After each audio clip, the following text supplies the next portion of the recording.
जिन हाथों में कभी 7 फेरों के वक्त वफा की कस्में गूंजती थीं, उन्हीं हाथों ने लिख दी बेवफाई की ऐसी खौफनाक कहानी जिसे सुनकर रूह कांप जाए। उत्तराखंड के काशीपुर से आई ये सनसनीखेज वारदात एक बार फिर रिश्तों के चेहरे पर पड़ा वो काला सच दिखाती है, जहां पति, पत्नी और वो का खतरनाक त्रिकोण एक हंसते खेलते परिवार को मातम में बदल देता है।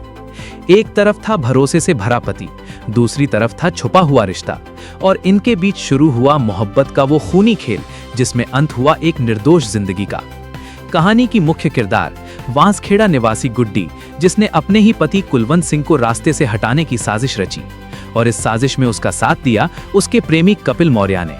पुलिस के मुताबिक पहले भरोसे का जहर घोला गया, पति को अपने ही हाथों से जहर मिली शराब पिलाई गई, और जब वो हमेशा के लिए खामोश हो गया तो इंसानियत की सारी हदें पार करते हुए उसके शव को कार में डालकर तुमड़िया डैम की नहर में फेंक दिया गया। लेकिन कहते हैं ना, गुनाह कितना भी शातिर क्यों ना हो, सच ज्यादा देर तक छिप नहीं सकता। 1 मई को दर्ज हुई गुमशुदगी के बाद जब उधम सिंह नगर पुलिस हरकत में आई, सर्विलांस और सख्त पूछताछ का जाल बुना गया, तो 36 घंटे के भीतर ही इस खौफनाक साजिश का पर्दाफाश हो गया। एसएसपी अजय गणपति के नेतृत्व में पुलिस ने इस केस को सुलझाते हुए न सिर्फ आरोपी पत्नी और उसके प्रेमी को गिरफ्तार किया, बल्कि हत्या में इस्तेमाल की गई ऑल्टो कार भी बरामद कर ली। फिलहाल एसडीआरएफ और पुलिस की टीमें नहर में शव की तलाश में जुटी हैं, लेकिन इस घटना ने पूरे इलाके में एक सिहरन फैला दी है। ये सिर्फ एक हत्या नहीं, ये भरोसे का कत्ल है। ये रिश्तों की उस डोर के टूटने की कहानी है जिसे कभी 7 फेरों ने जोड़ा था। और ये सवाल भी छोड़ जाती है, जब प्यार अंधा नहीं बल्कि खतरनाक हो जाए तो क्या इंसान अपने ही रिश्तों का कातिल बन जाता है? काशीपुर की ये वारदात एक कड़वा सच दोहराती है।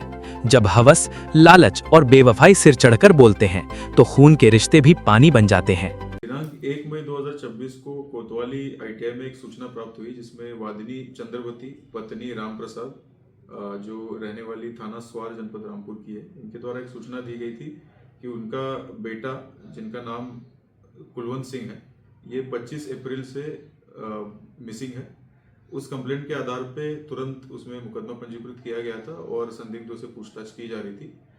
मृतक के पत्नी से भी पूछताछ की जा रही थी। इसी दौरान ये पता चला कि 25 अप्रैल को ही पत्नी और पति दोनों के बीच में झगड़ा हुआ था और झगड़े के बाद से वो लापता है। कड़ाई से पूछताछ करने पर पत्नी ने ये पुलिस के सामने कबूला है कि उसने अपने प्रेमी, जिसका नाम कपिल मौर्य उर्फ राहुल मौर्य, जो निवासी मसवासी थाना स्वार रामपुर का रहने वाला है, इसके साथ मिलकर अपने पति को शराब के माध्यम से जहर देकर उसकी हत्या कर दी है, और अपने प्रेमी के साथ मिलकर अल्टो कार से उसके शव को तुमड़िया डैम से निकलने वाले बड़ी नहर में NH 74 बाईपास पुल से फेंक दिया है। घटना के साक्ष्य संकलन हेतु तथा टेक्निकल और सर्वेलांस के एनालिसिस हेतु टीमों का गठन किया गया है, तथा दोनों अभियुक्तों के निशानदेही पर एसडीआरएफ की टीमें और पुलिस की टीमें कुलवंत के शव को ढूंढने का सार्थक प्रयास कर रही है। इसमें दोनों अभियुक्तों की गिरफ्तारी कर दी गई है और धाराओं की बढ़ोतरी की गई है। दोनों अभियुक्तों को न्यायिक हिरासत में भेजा जा रहा है।